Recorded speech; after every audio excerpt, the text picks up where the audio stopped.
Okay, we're back with another video from Joe's Home Garage. So, I just posted the video of the Honda Civic, the new little beater car out there we're gonna mess with. I like, for some reason, I'm just like, people are get mad back and forth, Chevy, Ford, like, I just like cars. Like, I think we got seven now, but I just like cars. So it is what it is. They're all old. They're all cheap. I mean, the Mustang is the most expensive car we own, and we've put 15 miles on it since we've owned it, 20 at the most. So my current issues are, so we did first it was the ignition system. Car kept shutting off, then it wouldn't start back up. So new distributor. I did new cap, wires, spark plugs. When I bought the car, I threw a couple cans of Freon. I couldn't get it to vacuum, so I put a couple cans of Freon in it, and it blew freezing cold. But when you turn the switch to AC, the compressor would kick on, AC would run, blow cold air, but the clutch wouldn't engage and disengage. So I figured, okay, the switch is probably bad. I had replaced the pressure switch. Well, during the wintertime, during the restoration of this car, I decided, well, I'm going to replace everything in the AC system.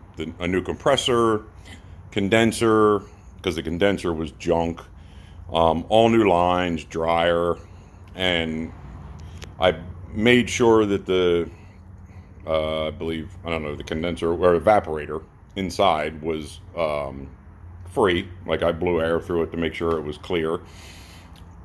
So hooked everything up, fired the car up, compressor, turns on, or I went to put a vacuum on it. It held vacuum. Went to put the Freon in. It would not take the Freon.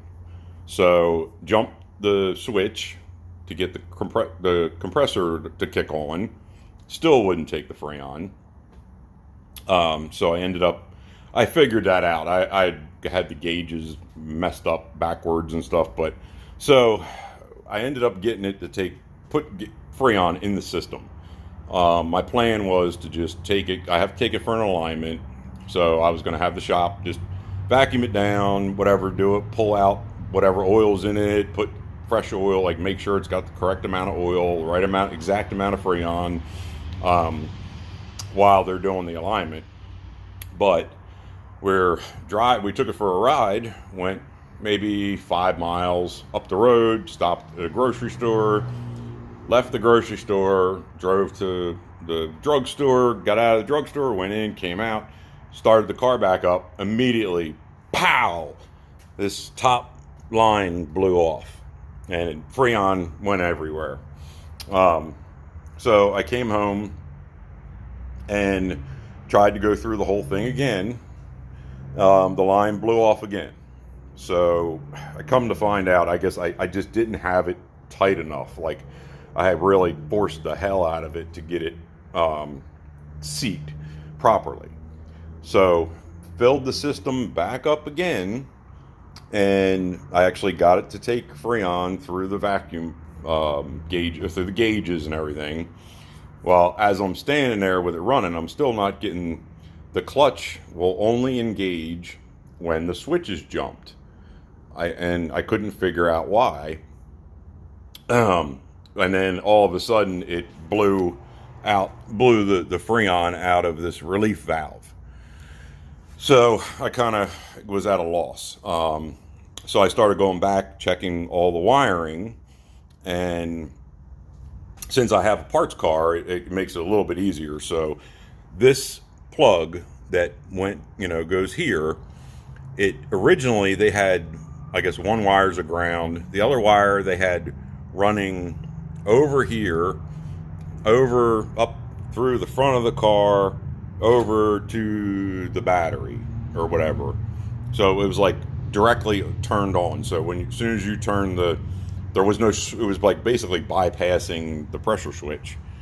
So I put it back to the way it's supposed to be. I got the harness off the other car, hooked the harness up to the plug. Actually was here.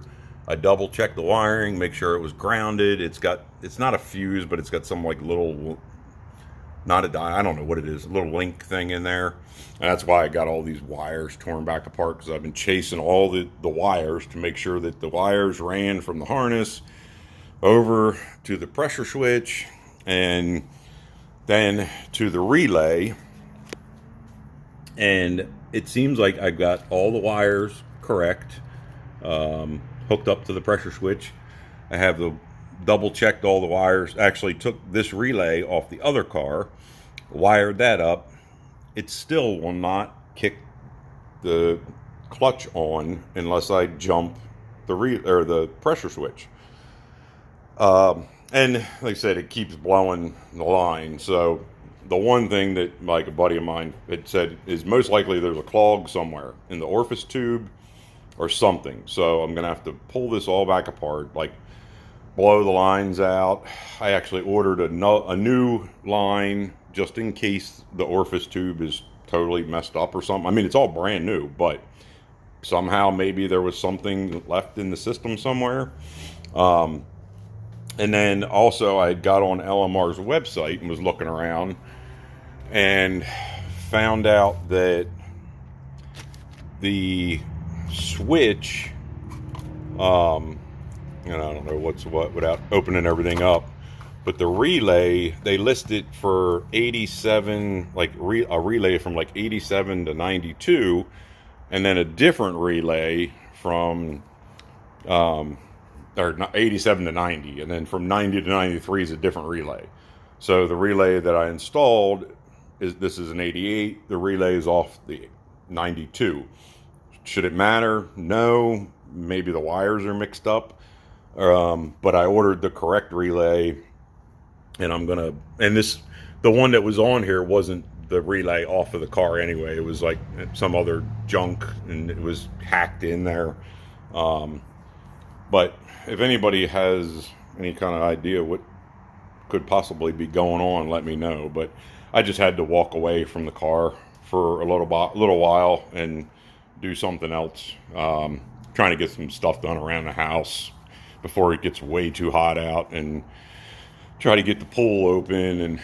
But yeah, she's just sitting here ready to go. Just no one to love her. Well, that's what I'm at. That's where it's at right now. So let me know what you guys think. Have any comments or think I'm crazy? Let me know. Thanks for watching. Comment, rate, subscribe.